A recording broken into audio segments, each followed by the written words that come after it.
Entonces, también les he dado una foto de la bibliografía básica y complementaria. No tengo un libro de cabecera. Acudo a varios materiales para poder tocar todos los temas del programa.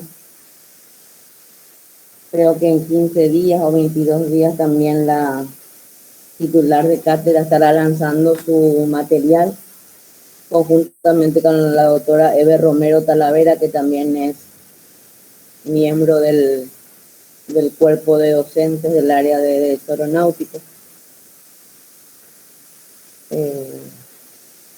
Ya he establecido las fechas de los parciales. La primera evaluación está fijada para el jueves 24 de marzo, de la unidad 1 a la unidad 11. El horario vamos a convenir, el que más les sea accesible a todos. Entonces quiero que ustedes conversen y entonces lleguen a un acuerdo, siempre dentro del horario de la asignatura, obviamente. La segunda evaluación está fijada para el jueves 19 de mayo, de la unidad 12 a la unidad 22. Se hayan o no dado todas estas unidades. Generalmente yo desarrollo todas las unidades del programa, ¿verdad? Pero de repente no sabemos si se va a dar algún acontecimiento que no pueda yo controlar, entonces por eso les digo, pero casi siempre desarrollo el programa completo. También le quiero ya hablar sobre los proyectos de extensión.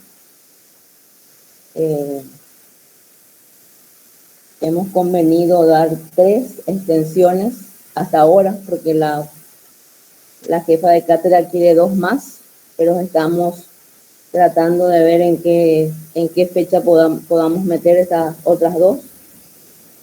La primera sería la importancia de la participación de Taiwán en la OASI. Esa charla va a estar a cargo del embajador de Taiwán. Ustedes sabrán que la condición de Taiwán como Estado está reconocida por muy pocos países. Entonces, no puede tener una participación activa en la OASI, que es la Organización de Aviación Civil Internacional, que viene a ser como la ONU, pero a nivel aeronáutico. Entonces, sobre eso se va a estar tratando la primera conferencia. Luego vamos a tener la conferencia sobre el rol del Paraguay en la COPUOS. La COPUOS es una organización del derecho espacial. Eso va a estar a cargo del nuestro embajador paraguayo en Austria, que es donde tiene asiento la COPUOS. Y luego el 12, 13 y 14 de mayo se va a estar llevando a cabo en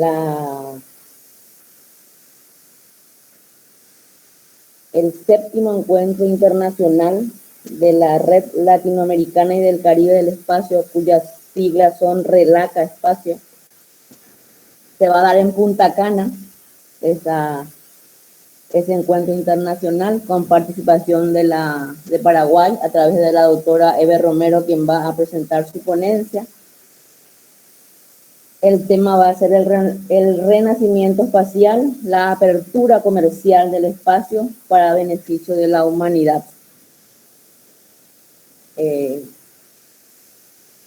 La semana pasada ya he dado también clases con la gente de la filial de CACUPE, con quien también tengo cátedra, y me estaban preguntando si es obligatoria la participación en este encuentro en Punta Cana. De ninguna manera.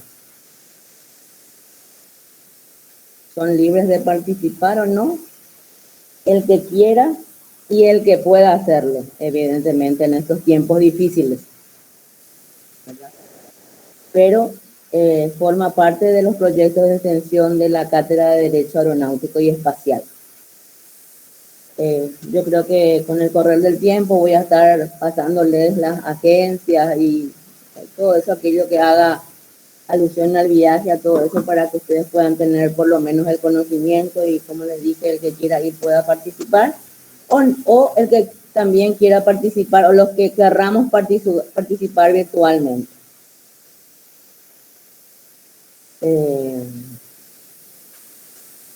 Las evaluaciones parciales por lo menos van a ser de forma escrita, selección múltiple y falso y verdadero hasta ahora. Otorgo 90 minutos para cada examen parcial, que probablemente va a ser presencial. Es lo que propusimos al señor director académico, para que los parciales y el examen final sean en forma presencial. Entonces también estamos esperando la directiva de las autoridades de la facultad, y más aún que ahora se han levantado todas las restricciones sanitarias, también estamos esperando cómo se va a desarrollar las clases, aunque a inicio de año ya la facultad había optado por lo menos este semestre seguir dando en forma virtual, pero todo va a depender de lo que el Consejo Superior Universitario decida y baje líneas a las 14 unidades académicas que formamos parte de la UNE.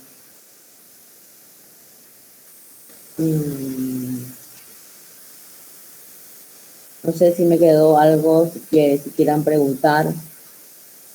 Siempre estoy abierta a las consultas, sean con referencia a la cátedra o también la parte académica, porque estuve 23 años en la dirección académica y hace 7 años que estoy en la dirección de evaluación y gestión de la calidad. Entonces, en lo que pueda yo serle útil, siempre estoy acá abierta a ustedes.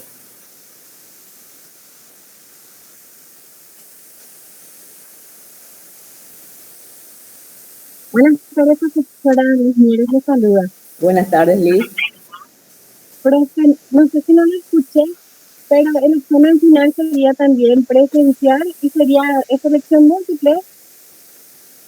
Hasta ahora hemos decidido las parciales, la modalidad en que vamos a administrar los exámenes. La final todavía no hemos llegado a un acuerdo con los docentes del área de Derecho Aeronáutico. Pero por la cantidad y todo eso, yo creo que va a ser también en forma escrita. Por lo menos esa es mi elección, ese va a ser mi voto. Y la verdad que somos muchos en este curso al menos. Y para evitar estar mucho tiempo en un lugar, creo que sería la opción más rápida, la de selección múltiple. Claro. Pero vamos a estar pendientes de lo que decidan los docentes. Gracias. Sí, no, apenas yo tenga conocimiento de la modalidad que opte la cátedra, van a estar siendo puestos en conocimiento, sin ninguna duda.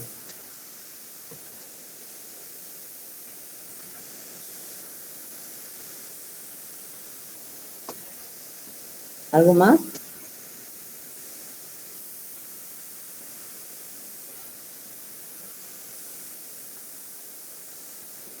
Doctora, buenas tardes. ¿Va a tomar asistencia? No escuché si es que habló de él. No, todavía no he hablado, Roberto. Gracias por recordarme. De repente, la edad no viene sola. Gracias, doctora, muy amable. No, por favor. Sí, ¿cuántos compañeros son, Roberto? O ahí, Joel, alguien que pueda... 300 escuché yo. 300, profe? ¿Cómo estás? Profe, Hijo, rondamos aproximadamente entre los 160 o 130, ¿verdad? Hay compañeros todavía que se siguen trasladando a otro curso, a la inversa. Hay compañeros que se están trasladando al turno noche y turno mañana, ¿verdad? Claro, claro. Hasta marzo 21 se extiende el calendario para poder trasladarse y para poder matricularse, ¿verdad? Posterior a eso, sí vamos a tener un número bien seguro, pero ahora rondamos así un promedio de 240, 230, 150 Ah, un buen número de pasajeros, entonces voy a tener. compañeros. Bueno, y voy a ver entonces cómo llevo el... Bueno, de hecho que eh, para la habilitación al examen, a los exámenes finales, a los 3 periodos, ustedes sabrán mejor que yo, ¿verdad? Son 3 actividades en las que van a tener que participar para ser habilitados al primer periodo de examen, segundo o tercero, según ustedes elijan en cuál ser evaluados. 2 actividades, aquellos que van a ser habilitados para el segundo y tercer periodo, y una actividad para aquellos que sean habilitados para el tercer periodo.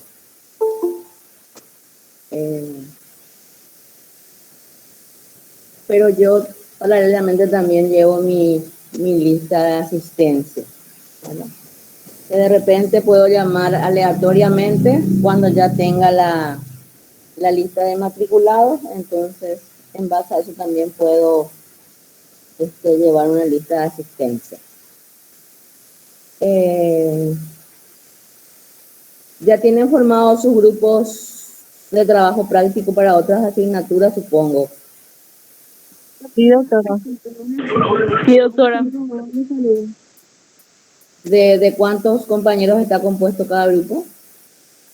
10. 10. 10 compañeros, doctora. 10 compañeros. Perfecto. Entonces vamos a mantener esos grupos también que tienen para nuestra asignatura.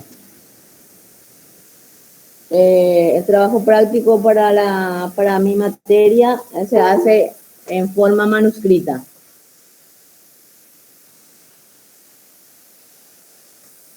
Una letra legible, porque aquella que no entiendo no evalúo, obviamente. Entonces, y a ver un poco, estamos hoy 24. Para la primera quincena de marzo ya les voy a estar dando entonces los temas que van a desarrollar para sus trabajos prácticos. Ustedes pertenecen... ¿Y el trabajo práctico entregamos en la facultad, profesora? No, le quitan una foto, convierten a PDF y me pasan, alzan al aula. Dale, gracias, profe. No, por favor, Víctor.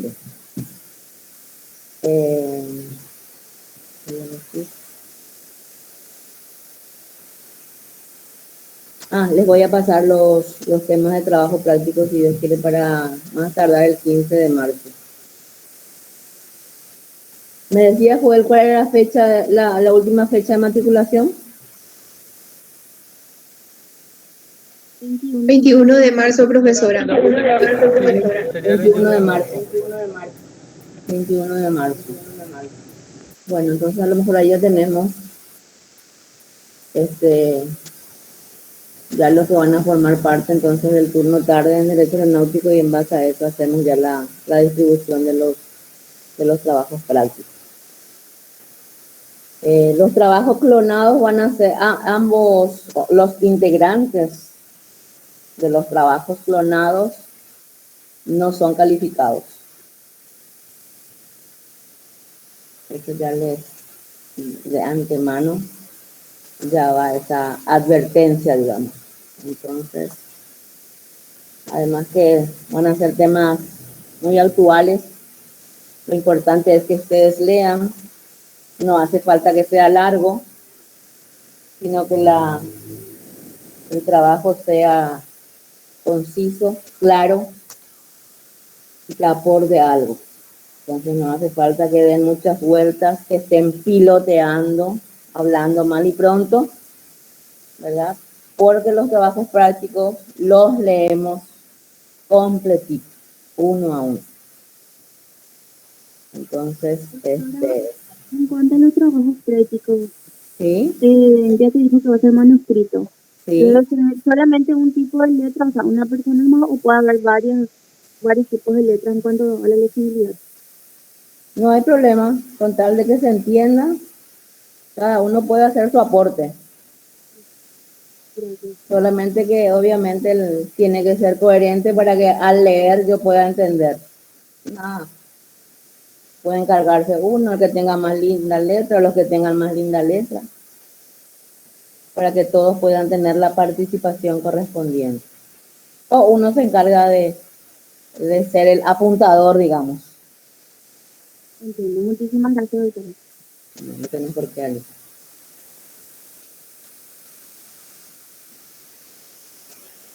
¿Alguna consulta más?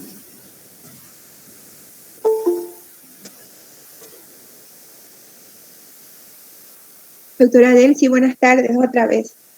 Sí, buenas Usted, tardes. usted mencionó que para los llamados de las parciales tendría en cuenta las extensiones. ¿Y qué pasa con la tercera extensión que usted mencionó que corresponden al 12, 13, 14 y no podamos viajar? En ese caso, ¿nos tocaría el segundo llamado para poder rendir o cómo sería? No, no, María. De ninguna manera tiene peso para ser evaluado. No. El que participen o no del encuentro internacional no tiene peso alguno para ser evaluados. Ustedes para ser evaluados tienen que tener los 60 puntos mínimos, ¿verdad? Los 30 puntos mínimos, o sea, parciales de 20 puntos, la bonificación de 10 y el trabajo práctico de 10.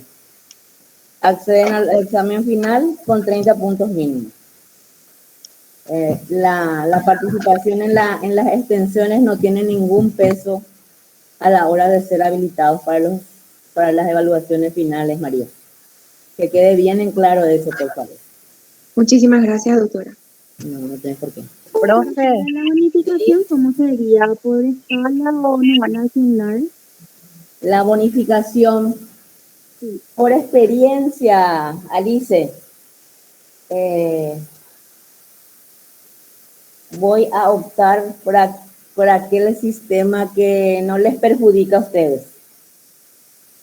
De repente todos tienen un buenísimo rendimiento en los parciales y optaremos por la escala.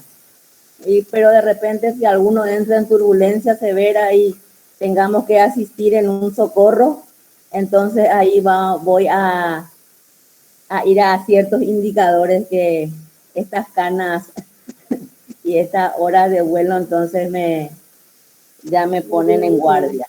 Entonces, no te preocupes de eso. Gracias, doctora.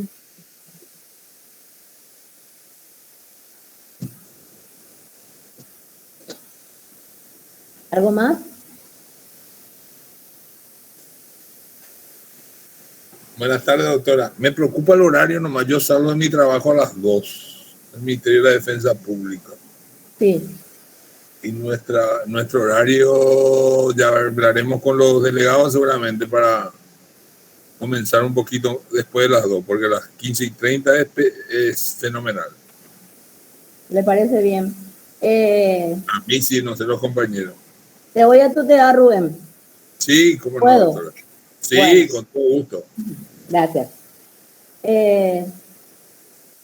Estos 2 años de pandemia, obviamente no vamos a poder estar las 3 horas en forma virtual. Primero, el tema económico. Algunos tendrán la dicha de tener internet en sus casas, pero hay otros compañeros que seguramente compran esos packs de datos y todo eso, ¿verdad? Entonces nuestras clases no van a pasar de 1 hora y media, ¿verdad? Les soy bien sincera. Entonces podemos o pueden ustedes contactar con los delegados y llegamos a un acuerdo del horario que mejor a ustedes, a todos en su mayoría, les sea más beneficioso.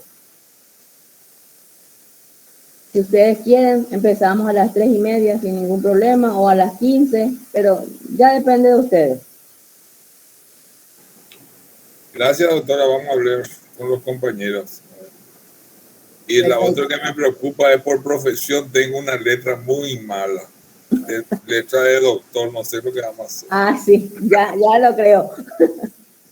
No, pero vas a tener los demás integrantes de tu grupo, Rubén, así que no te vayas a preocupar. Tu aporte va a ser intelectual y que otro escriba. Menos mal que no ven que me puse todo colorado de vergüenza. No solamente los médicos, habemos abogados también que tenemos letra horrible, así es que no te preocupes. Bueno, ¿algo más? O ya nada quedó en el tintero. La extensión, profe, ¿cómo va a ser eso de que va a ser en, no sé si escuché mal, Punta Cana podría ser? No entiendo, Ellen, si me puedes repetir, por favor. ¿Cómo va a ser el sistema de la extensión? De la extensión. Y eso tiene su proceso. Ellen. Ahora, por ejemplo, nosotros enviamos a la dirección de extensión, cuyo director es el doctor Alcides de la Gracia. Eso va al consejo directivo, se aprueba y luego ya está. Esperamos solamente la fecha correspondiente. De hecho, que apenas tengamos las fechas aprobadas, ya vamos a estar dándole a los compañeros delegados para que eso se pueda socializar con ustedes. Lo que yo no entendí fue el tema de la ubicación, de dónde se va a hacer o algo así. Usted mencionó otro país, por eso era mi consulta. Ah, no, las dos primeras que hablé, que son las conferencias, van a ser presenciales en el aula magna, ¿verdad? La tercera, que es el viaje a Punta Cana, pero que también podemos hacerlo en forma virtual, pues será así.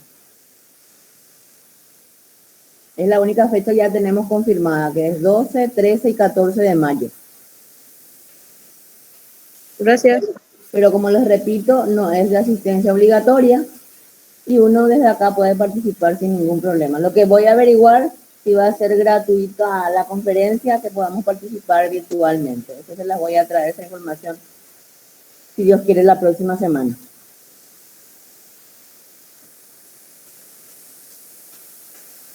Buenas tardes, doctora.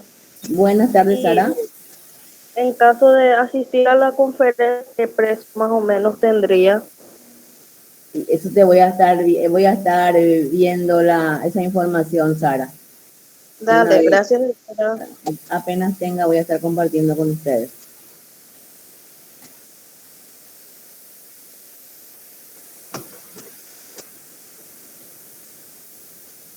Bueno.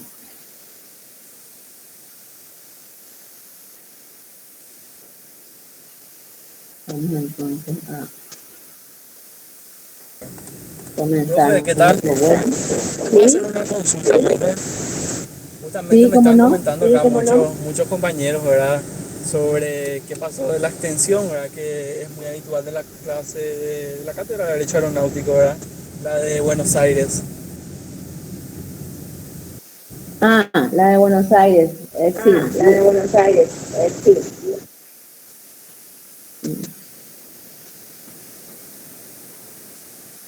Está acoplado para ese micrófono. Bueno, lo que pasa es que cuando el doctor Oscar Bogado estaba como titular, era él el que hacía el enlace, digamos, con la Universidad de El Salvador, que fueron los últimos 3 años donde se hacía la extensión. Y estuve hablando yo con la titular, pero me está diciendo que en Argentina todavía no se están levantando todas todo lo que sea sanitario en cuanto al COVID, ¿verdad? Entonces, estaba diciendo que iba a dejar de lado nomás, ¿verdad? Pero estamos tratando de ver con la doctora Selva Solares de Salazar, que es la asistente del turno noche de la primera cátedra, a ver si podemos forzar o ver si podemos hacer con la gente de la UBA. Estamos en eso. Todavía no está del todo cerrado. Obviamente que esa es una marca registrada de nuestra cátedra. La venimos haciendo casi hace 11 años. Comenzamos en el 2010 Y se ha hecho hasta hace 2 años, cuando empezó la pandemia, tuvimos que dejar de realizar. Genial, profe. Muchas gracias. Ahí ya algunos compañeros ya tuvieron la respuesta necesaria, la que estaban queriendo saber. Estamos en contacto entonces, doctora. Sí, no hay problema.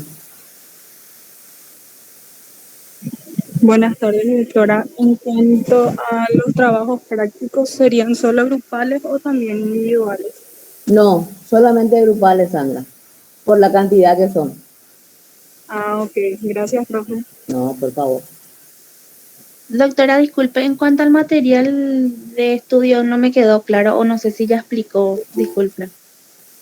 Sí, ya he alzado la foto de la bibliografía básica y complementaria en el aula, Alicia. Es cuestión de que veas un poco. Ahora, Bueno. si no apareció, me avisan para que pueda volver a hacerlo sin ningún problema. Ok, gracias, doctora. No, perfecto.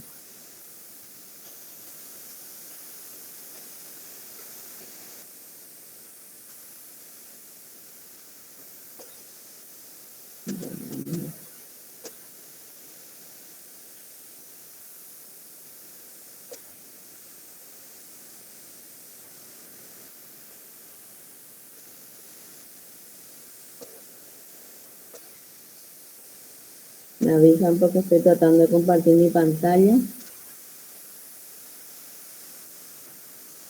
Se ve ahora, profe. Es la unidad número 1. Tu pantalla en la llamada se ve, profe.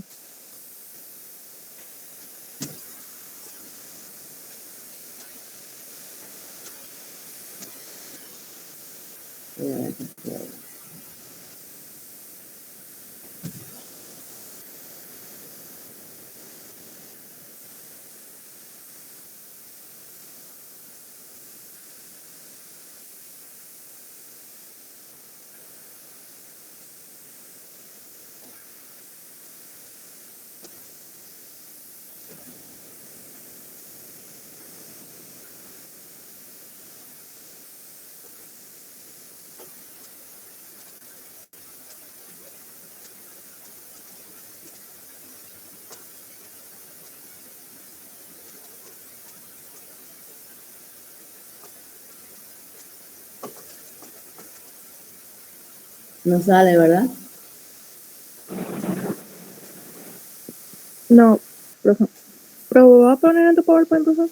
En tu pestaña. Eso no me sale.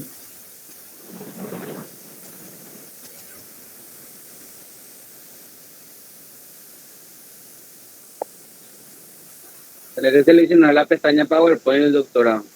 Sí, es que tengo abierta. El Meet nomás está abierto. Es que por pantalla completa, compartir. Acá me dice que estoy presentando, pero Compartió el Meet, por eso es, doctora. No. Ahí está. Ahí sí, doctora. Ahí sí aparece, doctora. bueno, Ahora sí. gracias. Ahora sí.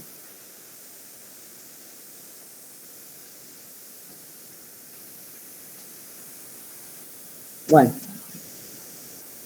Entonces acá vamos a desarrollar, acostumbro desarrollar por lo menos 3 unidades por clase, o por lo menos 2. Entonces, estos PowerPoint también voy a estar compartiendo con ustedes en el aula. No significa que solamente esto tengan que leer para los exámenes, ¿verdad? Acá está, digamos, el caracú de la unidad, para que sea más amigable lo que vamos a, porque esta materia es una materia muy técnica, ¿verdad? Entonces, de repente le cuesta un poquito al alumno, primero que le guste. Entonces tratamos de que la información sea un poquito amigable, pero ustedes van a compartir, o sea, van a investigar un poco más con los materiales que van a tener a su disposición. Creo que ya he hablado también con Joel y con Adrián que tengo un material que he traído de Buenos Aires, que es me gusta mucho lo pedagógico del material, así es que voy a estar tratando de darle también a los chicos para que puedan o fotocopiar o ver cómo comparte con ustedes. También fue una promesa ahora que me acuerdo. Bueno, entonces en la unidad 1 vamos a desarrollar lo que hace al derecho aeronáutico. Y vamos a ir al concepto. Cuando no entiendan o quieran preguntarme algo, sin ningún problema me interrumpen, no hay ningún problema. Bueno, llamamos derecho aeronáutico al conjunto de normas que regulan la navegación aérea y las actividades vinculadas a ella. Ese es un concepto así básico. Tenemos otras denominaciones. También se le llama derecho aéreo. Eso surge en Francia en 1919, donde se firma el primer convenio, el Convenio de París. Luego tenemos derecho aeronáutico, que surge en el año 1923. Es obra de Antonio Ambrosini y que es propiciada por las escuelas italianas y por la escuela alemana.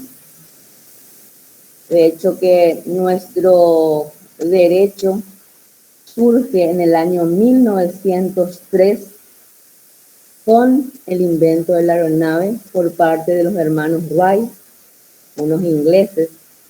Y entonces, con el invento de la aeronave, nace el derecho aeronáutico en el año 1903. Tema de examen.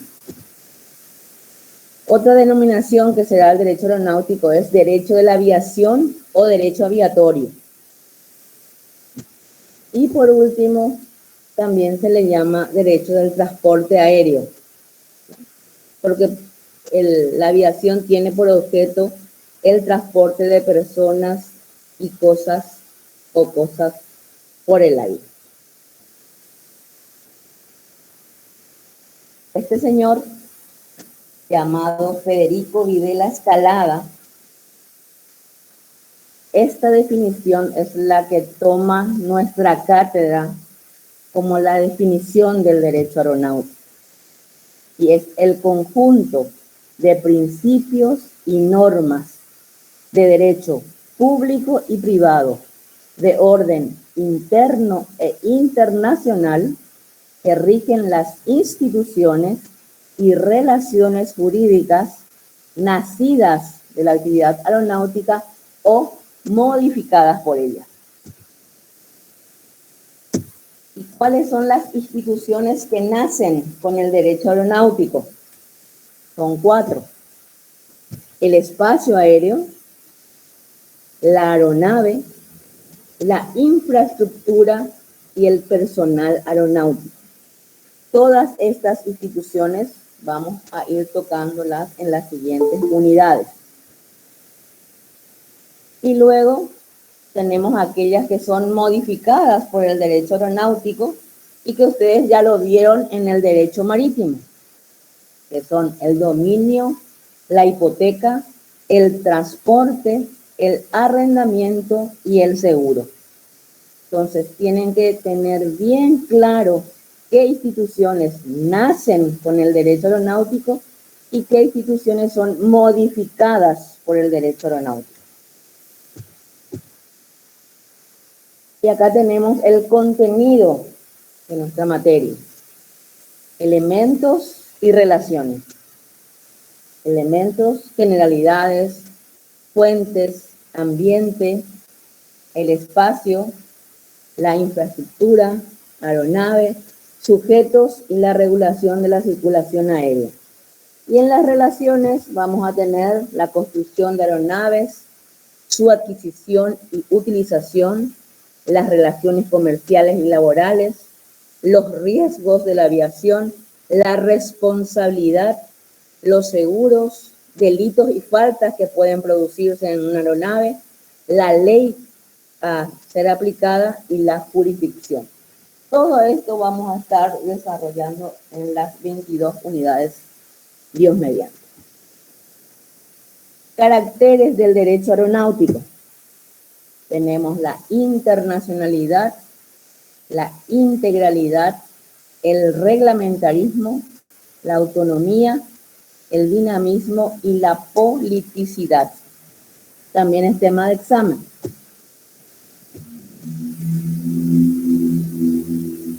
Y acá tenemos a qué se debe la internacionalidad de nuestra materia.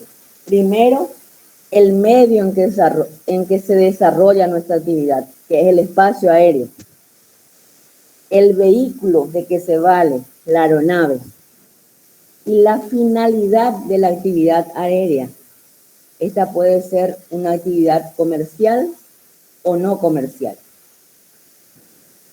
Y quiero dejar bien en claro que no es que el derecho aeronáutico solamente se ocupa de la actividad comercial y no comercial. Acá no vamos a tratar temas, por ejemplo, que hacen a la aviación militar.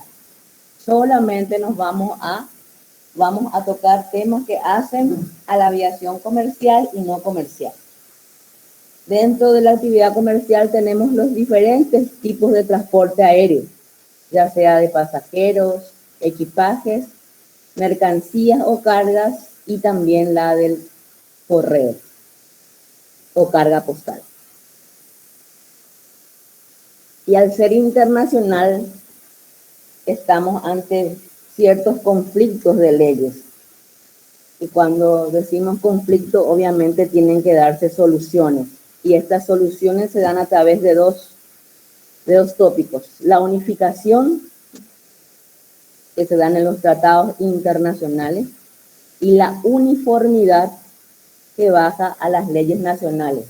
En nuestro caso, el Código Aeronáutico Nacional, que está basado en la Ley 1860/2002. Cuando hablamos de integralidad, es porque en él confluyen normas de derecho público y de derecho privado, y también de carácter interno como internacional. Cuando decimos que es de carácter interno, estamos hablando de aquellos vuelos nacionales o de cabotaje. Y vuelos internacionales cuando ya se traspasan espacios aéreos de varios estados. Reglamentarismo. La actividad aeronáutica es muy dinámica. Entonces, de repente no bastan aquellas normas legislativas que ya están establecidas, ¿verdad? Entonces se presentan situaciones particulares, entonces para eso debemos recurrir a ciertos reglamentos, porque no vamos a creer que todas aquellas situaciones particulares pueden estar en los tratados internacionales y mucho menos en los códigos aeronáuticos que rigen a la actividad de vuelos nacionales en los estados.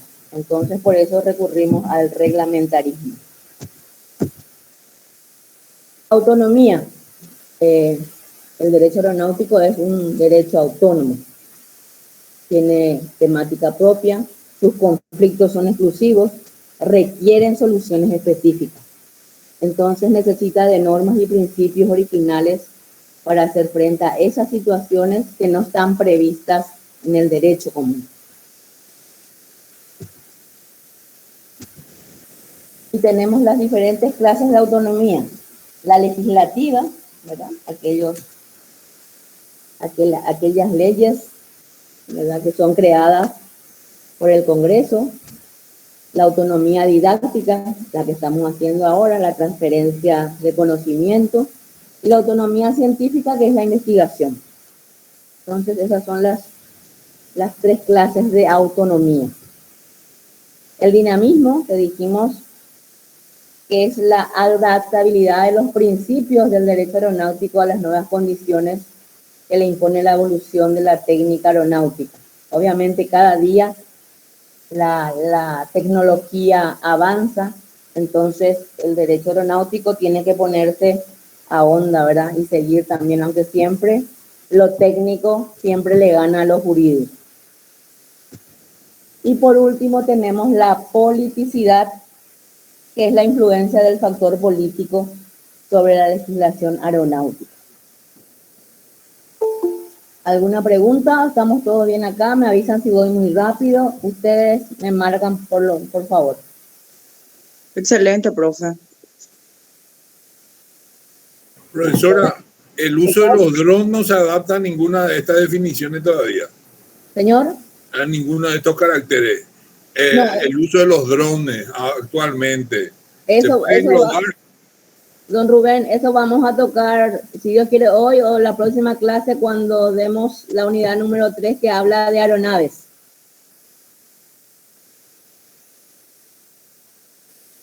Obviamente está en el dinamismo.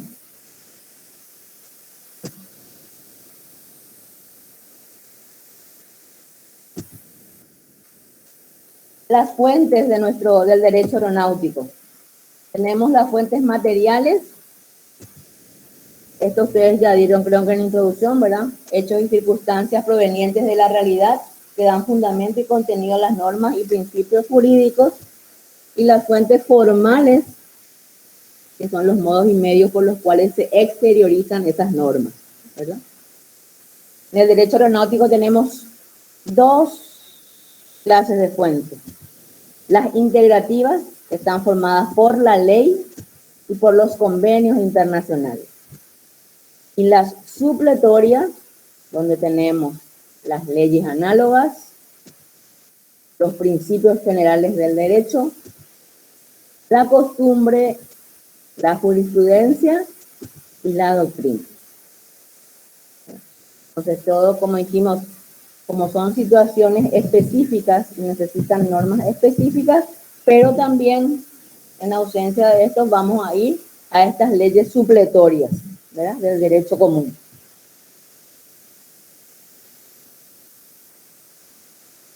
La normativa internacional.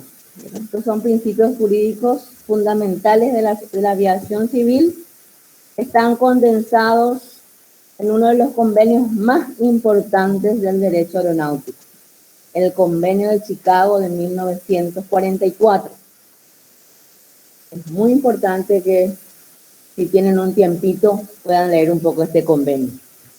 O a lo mejor comparto con ustedes en el aula.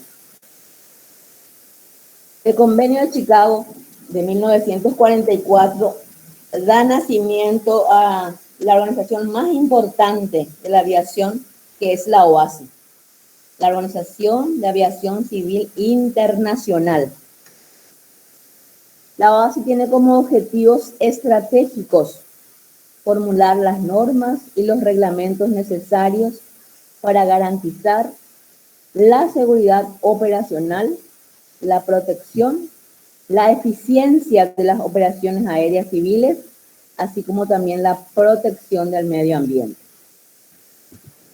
Algunos objetivos son fomentar las artes para diseñar las rutas aéreas, aeropuertos y apoyo para la navegación aérea en la aviación civil internacional. También satisfacer las necesidades de los pueblos del mundo en cuanto a transportes aéreos seguros, regulares, eficientes y por sobre todo económicos. Evitar el despilfarro de recursos económicos por la competencia desleal. También garantizar la seguridad internacional, evitar la parcialidad entre estados contratantes, fomentar la seguridad de los vuelos en la navegación aérea internacional. Y por último, fomentar el desarrollo.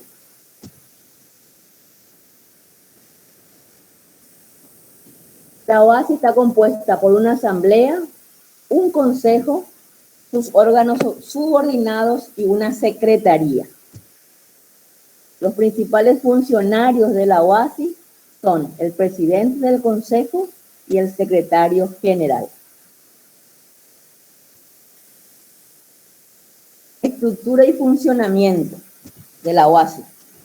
La asamblea, que es un órgano deliberativo, está compuesto por 196 estados partes. entre ellos Paraguay. Luego tenemos el Consejo, que es un órgano ejecutivo. Lo integran 36 estados contratantes elegidos por la Asamblea. Este consejo tiene reuniones ordinarias cada 3 años y también tiene reuniones extraordinarias, que es a petición de 10 estados contratantes.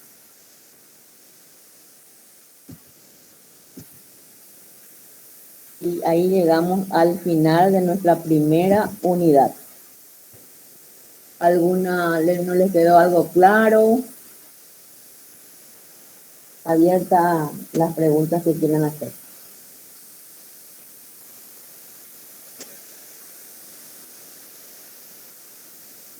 Una práctica desleal, ¿cuál sería un ejemplo de práctica? Práctica desleal y a aquellas empresas que tienen mucho poder adquisitivo y entonces compran todas las aerolíneas y entonces pueden cubrir todas las rutas aéreas, y obviamente aquel que no tiene mucha espalda para afrontar eso, entonces va quedando a un lado. El monopolio sería otra. Más o menos, exactamente. Profe, ¿y podría ser también el incumplimiento internacional el incumplimiento internacional de los acuerdos de los tratados? No, el incumplimiento. Sí, de los vuelos, de los tratados. No, eso ya es una sanción y pueden ser, se les quita la licencia para que ellos puedan operar como líneas aéreas. De hecho, que la OASI tiene 19 anexos, ¿verdad? Que son, digamos, como una constitución nacional para todos los estados partes. Entonces nadie se puede salir de esos anexos, todo lo que está establecido. Y aquel que incumple, bueno, de repente viene a ver in situ, da algunas recomendaciones, y si el Estado en el plazo establecido no recompone su situación, entonces ya son sancionados y no pueden operar. Esa es la sanción. Profe, ¿cómo le va? ¿Cuáles son los motivos que pueden propulsar la convocatoria a una reunión extraordinaria en la OASI? ¿Y algún tema actual que no está previsto, que de repente no puedan esperar esos 3 años para que puedan ser evacuadas esos temas? Entiendo. Este tema de Ucrania y Rusia, por ejemplo, los aeropuertos están cerrados, seguro que nadie va a poder sobrevolar el espacio aéreo ni de Ucrania ni de Rusia, porque ahora vamos a entrar justamente en el espacio aéreo, la unidad que habla del espacio aéreo. Entonces, sobre el espacio aéreo, cada estado tiene soberanía. Entonces, el estado puede decir quién puede sobrevolar su espacio y quién no. Entonces, son esos temas que de repente no puede esperar mucho tiempo para ser tocado, hablado. Ya entiendo, profe. Justamente por eso era mi curiosidad. Entonces, un motivo bélico puede ser claramente causante de que se llame una reunión extraordinaria. Claro, obviamente. Sí, porque hay que tomar, por ejemplo, por dónde van a ir las aerolíneas, porque viste que cada estado establece sus rutas, entonces, y es dueño de esas rutas. O sea, que cualquier avión no es que puede establecer la ruta que quiera. El Paraguay tiene sus rutas establecidas. Entonces, cuando una aeronave entra al espacio paraguayo, pide el permiso correspondiente al control de tránsito aéreo y se le establece la ruta que debe seguir. Entonces, realmente es un tema bastante difícil Comenzamos a pasar a partir de hoy. Gracias, profe, muy amable. No, por favor. Seguimos entonces con la unidad 2.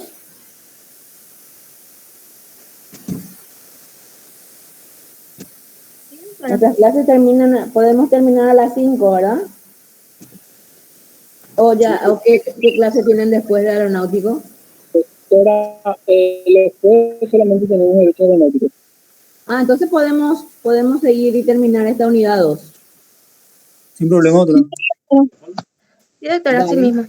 Genial, genial. Bueno, entramos entonces en la unidad 2. Que habla sobre el espacio aéreo. Recuerdan que decíamos que con el derecho aeronáutico nacen ciertas instituciones. Y una de ellas es el espacio aéreo. Y acá vamos a tener un mapa conceptual. Donde decimos que la aviación es un fenómeno social y político. Influye de manera muy importante en el desarrollo comercial, cultural y sanitario. Comercial decimos porque mediante el transporte aéreo, ¿verdad?, se exportan tanto implementos agrícolas, todo lo que un país produzca y también lo que entra de otros países, ¿verdad?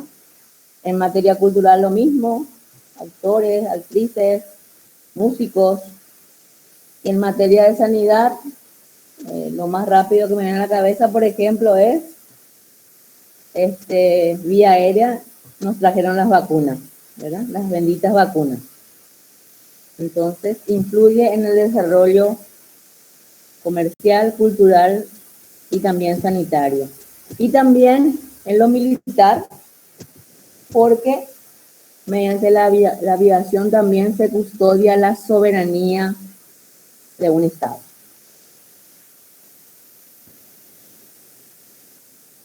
Y vayamos al concepto de espacio aéreo. Entonces decimos que es el ámbito que rodea a la Tierra y que se extiende sobre ella, tanto sobre tierra firme como sobre los espacios acuáticos.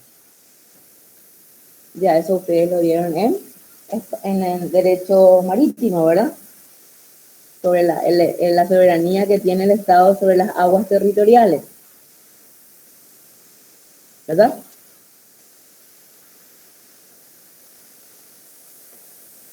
¿O no? Sí, se dio. ¿Sí?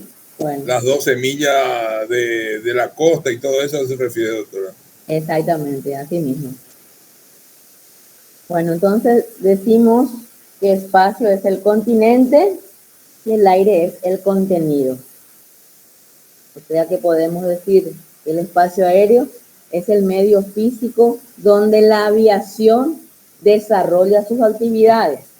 No todas, ¿verdad?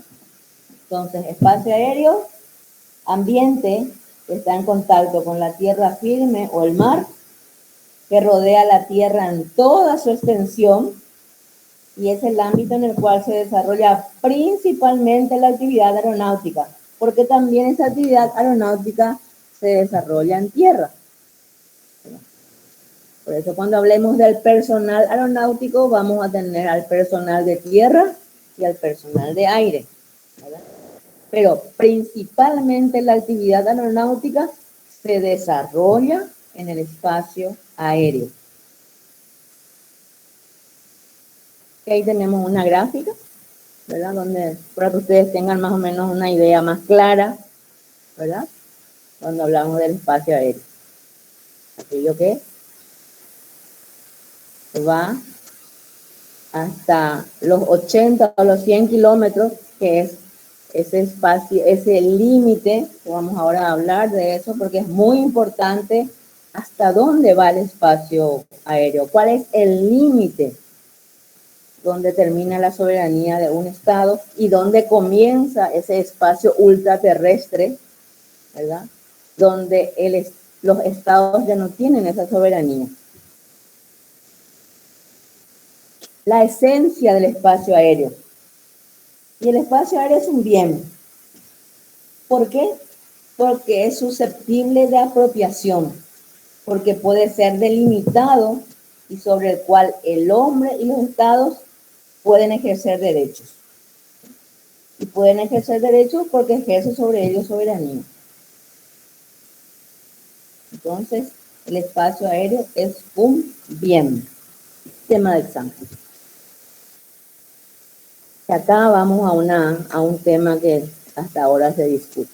Distinción y delimitación con el espacio exterior.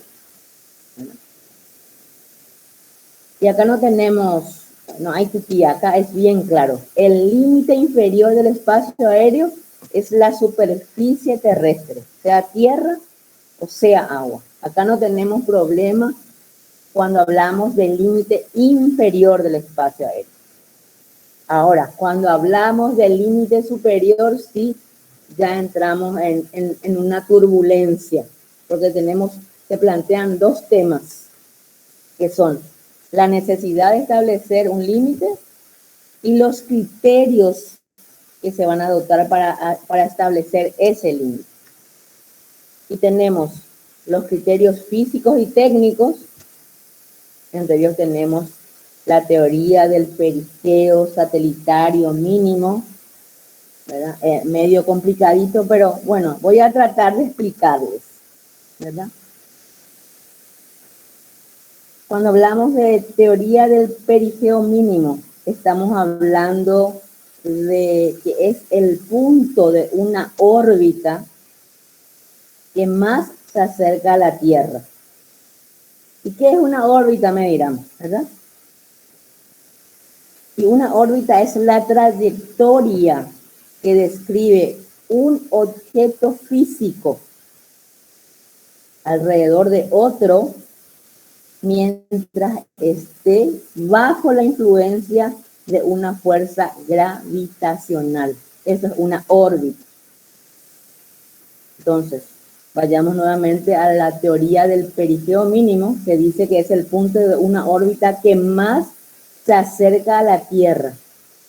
Y esto se dio el 27 de enero del año 1967. Anoten. 27 de enero del año 1967, en que este punto se acercó más a la Tierra y en esa fecha fue firmado el Tratado del Espacio que rige hasta ahora y que debe entenderse entonces por espacio exterior todo lo que está en y encima del perigeo mínimo. ¿Les vuelvo a repetir? ¿O está más o menos claro? Repetir, por favor, doctora. Bueno, entonces, dijimos que para establecer esa distinción entre espacio, el límite del espacio aéreo y el espacio exterior, se establecen criterios para adoptar y para establecer ese límite. Entre los criterios tenemos los físicos y técnicos. Entre esos físicos y técnicos tenemos la teoría del perigeo mínimo.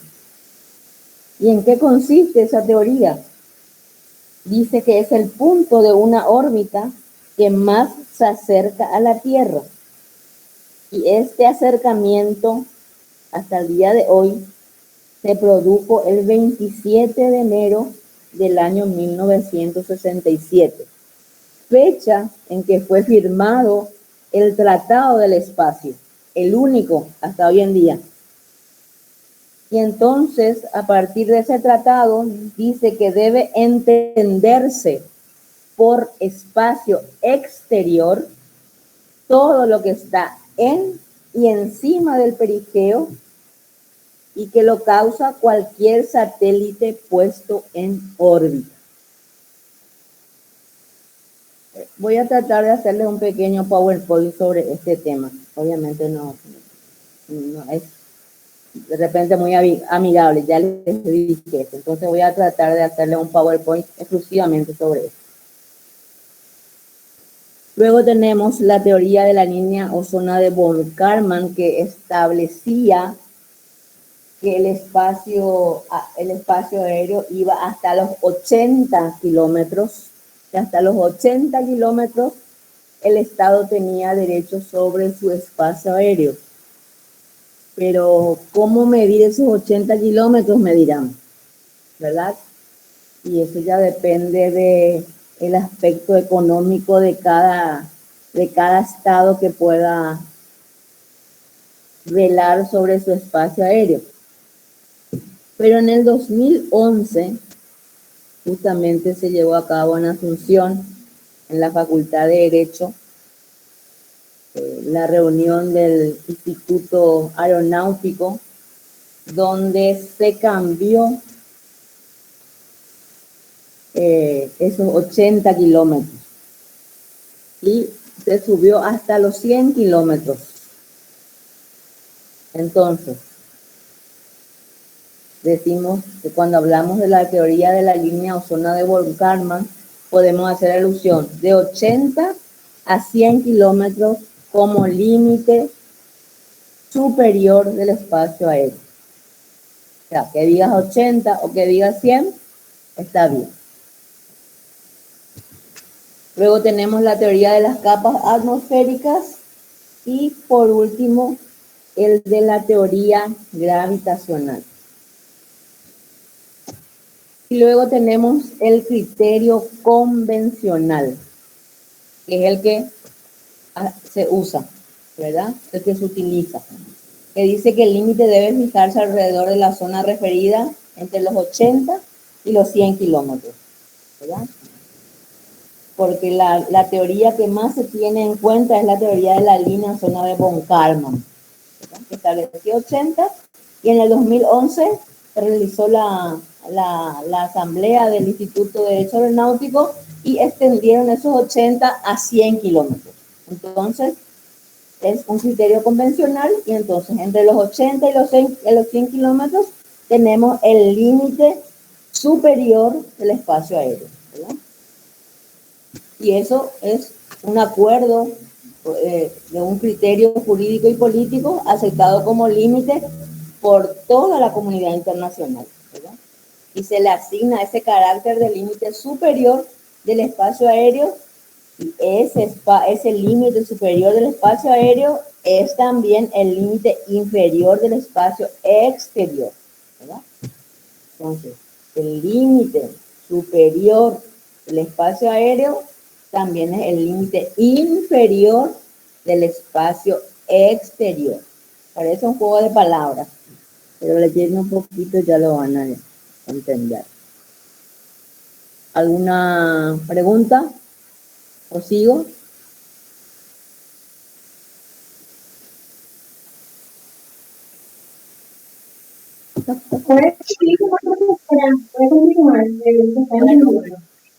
De todas maneras, al finalizar la unidad también pueden hacerme las consultas correspondientes, sin ningún problema.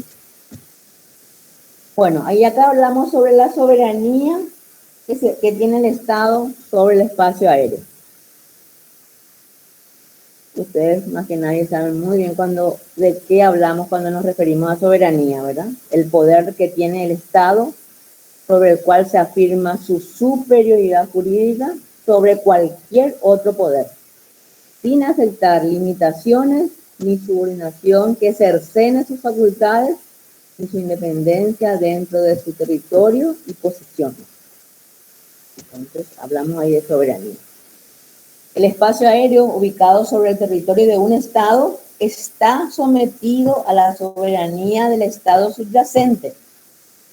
El espacio aéreo sobre alta mar sigue el régimen jurídico de las mismas, ¿verdad? O sea, que también se tiene soberanía, o el Estado subyacente tiene soberanía sobre sus aguas territoriales. Los estados tienen soberanía plena y exclusiva en el espacio aéreo de su territorio. Y de ninguna manera pueden extender esa soberanía nacional al espacio ultraterrestre o exterior, cuya exploración y uso pacífico es libre para todos. Es, como le dicen, una res communis, ¿verdad? Es de todos, de todos. Tema de examen también es el tema de esto que había. Y bueno, para ello surgen diversas teorías, pero en especial dos. Las teorías de la libertad del espacio aéreo y las teorías de la soberanía del Estado subyacente. Dentro de las teorías de la libertad del espacio aéreo tenemos teoría de la libertad absoluta. Los argumentos que se aducen en favor de esta teoría dicen que la soberanía es un impedimento para la navegación aérea, porque el Estado debe otorgar el permiso, ¿verdad?, para que una aeronave pueda sobrevolar su espacio aéreo. Entonces, los que están a favor de la teoría de la libertad absoluta, entonces dicen que la soberanía es un impedimento. Otra tesis que argumentan es que la imposibilidad de establecer la exacta ubicación de las fronteras de la soberanía. Hasta dónde va la soberanía de un Estado y dónde empieza el espacio ultraterrestre o exterior, ¿verdad? Dicen que no, es imposible establecer la exacta ubicación. Y también tenemos la teoría de la libertad limitada. Los que están a favor de esta teoría sostienen que el espacio aéreo es libre, pero que admite la vigencia de restricciones en defensa de la seguridad de los estados subyacentes. Dice, el Estado puede otorgar, la aeronave puede sobrevolar su espacio aéreo, ¿verdad? Pero existen ciertas restricciones cuando, por ejemplo, se encuentra en peligro el interés del Estado, entonces ahí el Estado puede decirle, o puede decir, no, usted no va a volar sobre mi espacio aéreo, ¿verdad? Entonces sostienen que el espacio aéreo es libre, pero admiten la vigencia de ciertas restricciones siempre que sea en defensa de la seguridad de los estados subyacentes, del interés y también de sus habitantes. También tenemos las teorías de la soberanía del estado subyacente, ¿no?, que también casi es igual, la teoría de la soberanía absoluta y la teoría de la soberanía limitada. Tenemos la teoría del pasaje inofensivo, que es el sobrevuelo nada más. Las aeronaves no aterrizan para un uso comercial, sino es un pasaje inofensivo. Y también la teoría de las zonas. Las posturas adoptadas. ¿Se acuerdan que les hablé de la Convención de París de 1919? Esta convención sostiene que la soberanía limitada por el pasaje inofensivo, que admite, ¿verdad?, que la soberanía es plena del Estado subyacente, pero que reconoce a las demás aeronaves de los Estados partes el derecho del pasaje inofensivo. O sea, el derecho de sobrevuelo sobre el espacio aéreo de un Estado. A eso se le llama el paso inofensivo. O sea que la postura de la Convención de París admitía, ¿verdad?, ese pasaje inofensivo. Luego tenemos la postura de la Convención de Chicago de 1944, que dice en su artículo primero que los estados contratantes reconocen que todo estado tiene soberanía plena y exclusiva en el espacio aéreo situado sobre su territorio. Esto es más tajante, ¿verdad? Y tenemos la postura de nuestra ley, del Código Aeronáutico Paraguayo, ley 1860, que en su artículo primero reza que dice: la República del Paraguay tiene soberanía en el espacio aéreo situado sobre su territorio, que incluye las aguas jurisdiccionales.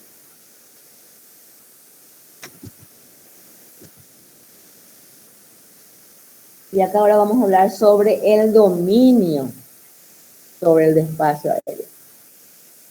El Código Aeronáutico y otros resuelven deficientemente esta cuestión hasta ahora y determina que ninguna persona podrá, en razón de un derecho de propiedad o de posesión, oponerse al paso de una aeronave.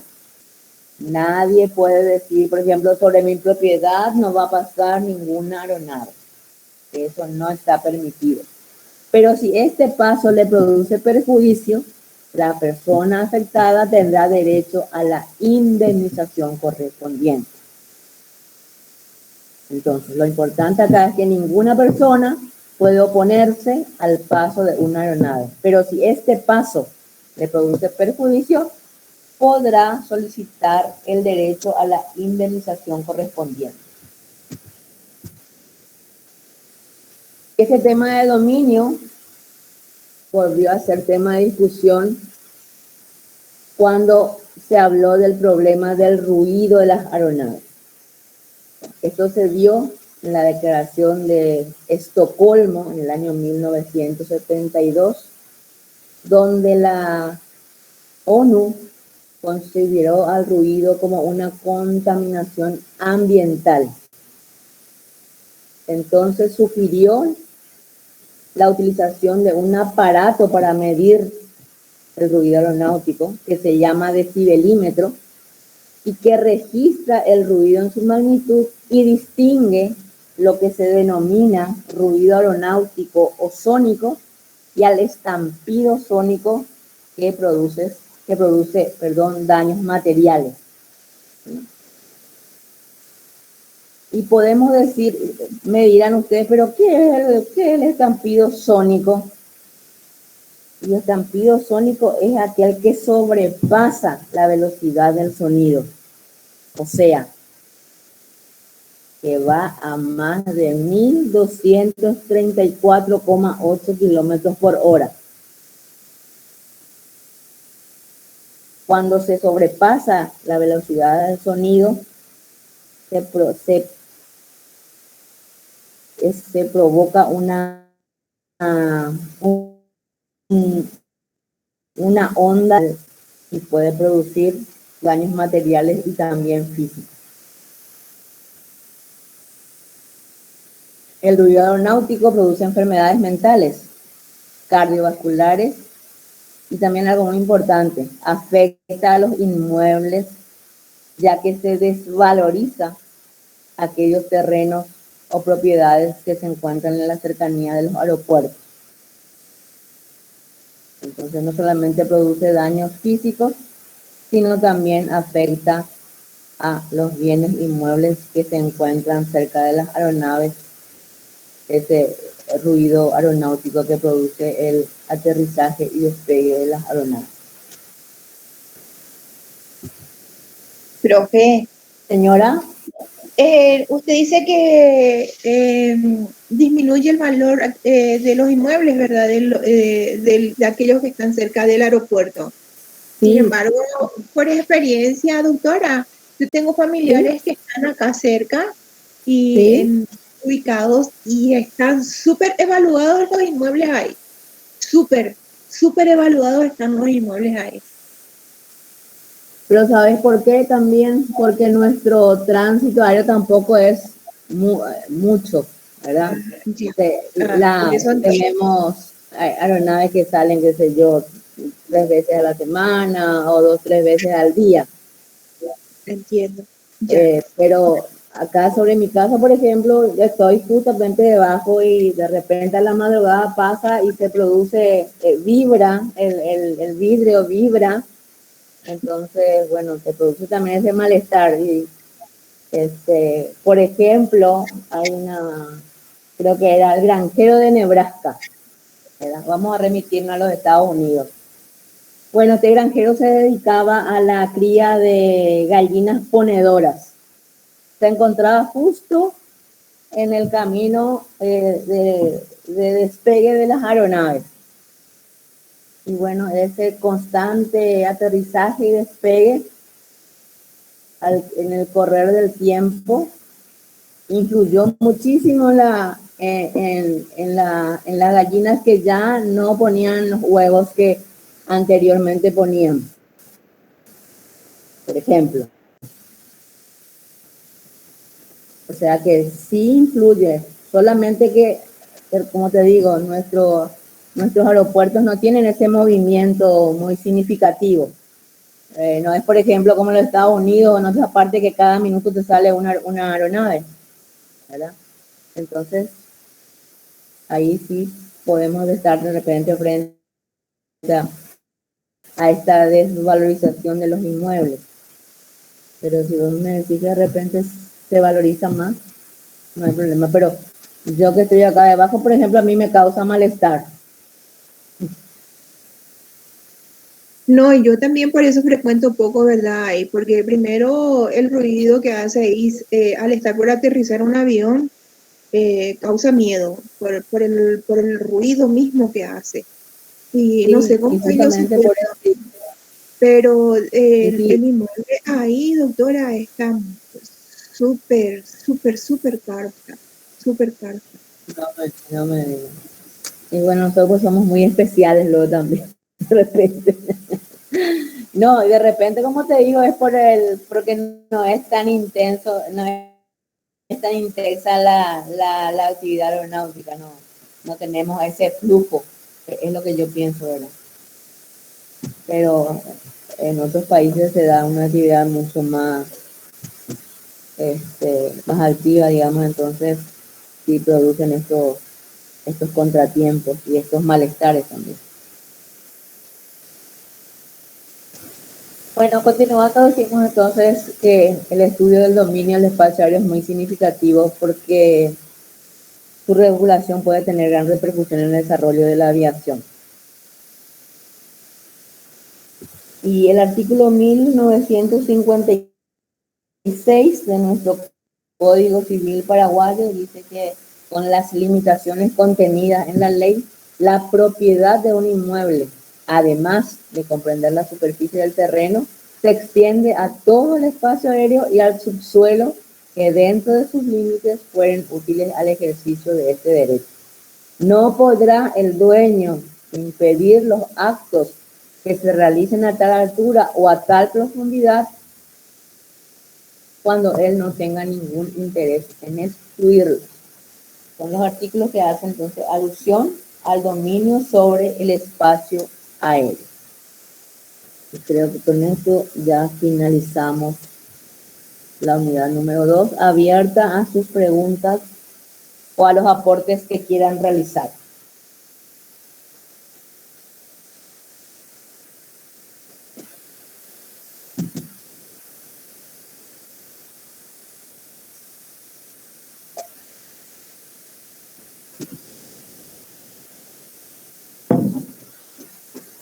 Profe, una consulta.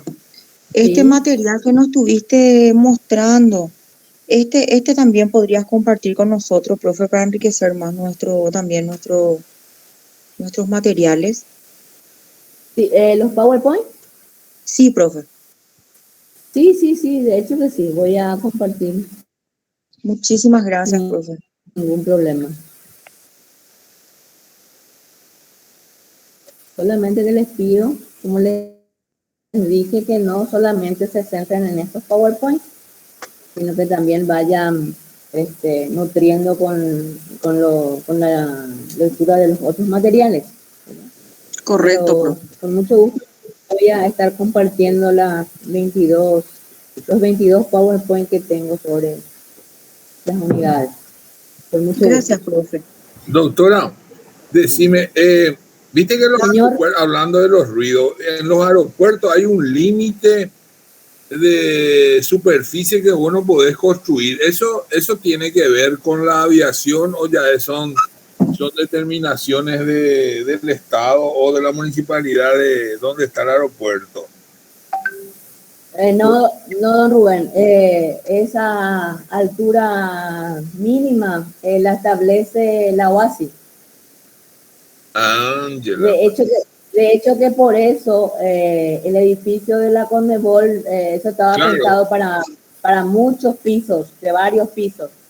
Pero como se encuentra justamente en la ruta donde bajan, donde despegan y aterrizan los aviones, entonces se denegó el permiso de la construcción de tantos pisos, porque no puede haber, creo que son 300, sobre el edificio más alto, 300 metros, esa es la altura mínima de una aeronave, es la altura que se debe respetar.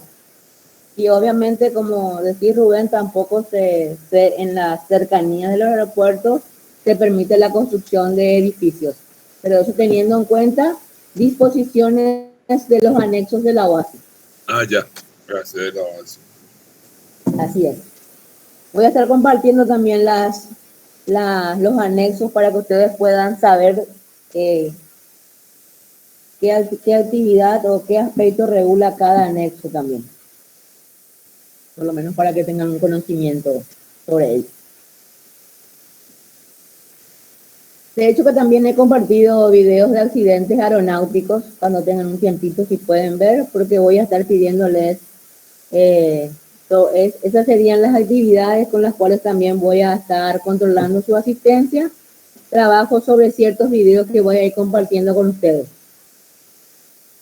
Entonces vayan mirando, si mal no recuerdo compartí el accidente de Tenerife, en el año 77, que es hasta la fecha el accidente aéreo que más víctimas produjo, 583 víctimas.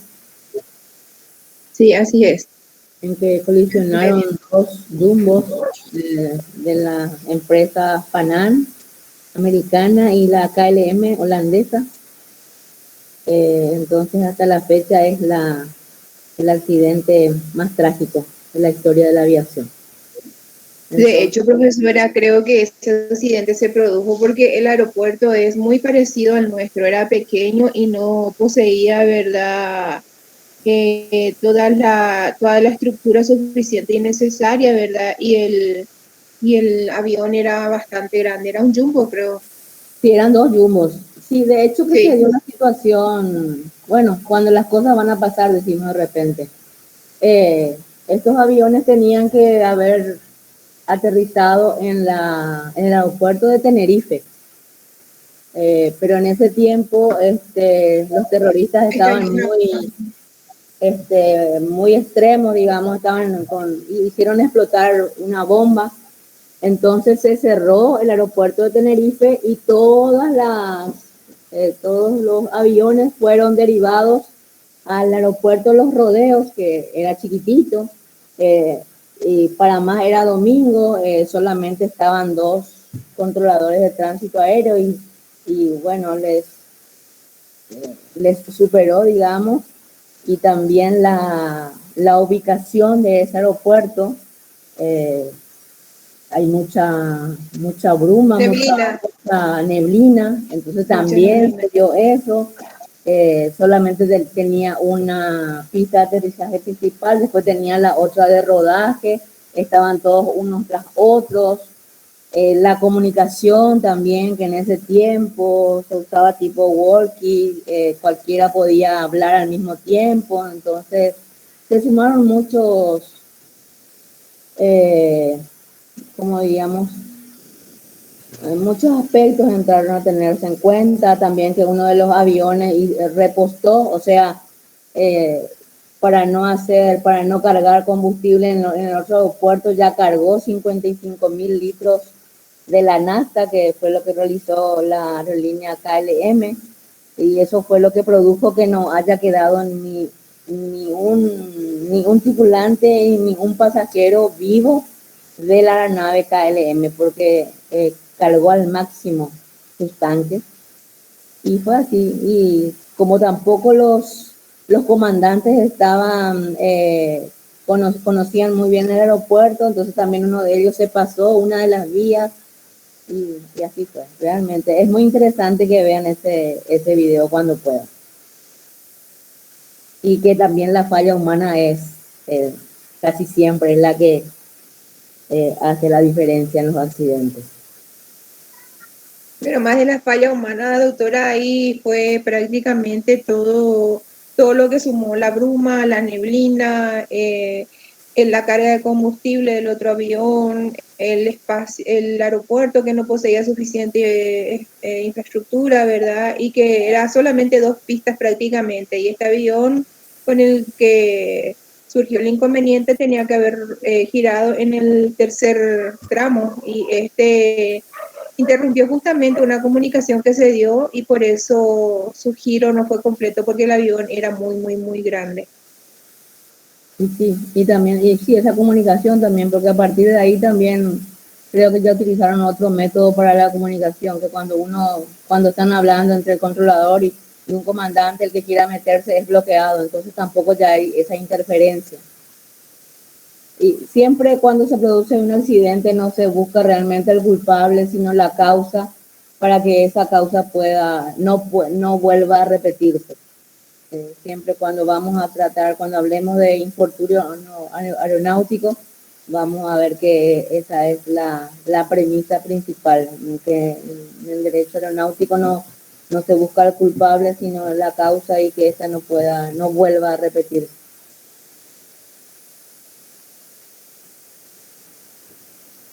Bueno, ha sido un placer. Contamos con 47 alumnos presentes. Les agradezco mucho la atención. Cualquier cosita, cualquier duda, en el aula virtual tenemos un espacio donde ustedes pueden hacer cualquier consulta a la hora que quieran. Entonces, yo siempre a la nochecita les voy a leer y voy a tratar de ir evacuando las consultas que realicen. Gracias, doctora. Mucho gusto. Hasta luego. Gracias, profe. Gracias. Gracias, doctora. Hasta el jueves. Gracias, Hasta el gracias. jueves. A ustedes.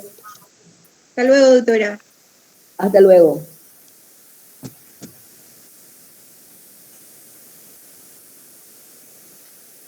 Hasta luego, doctora.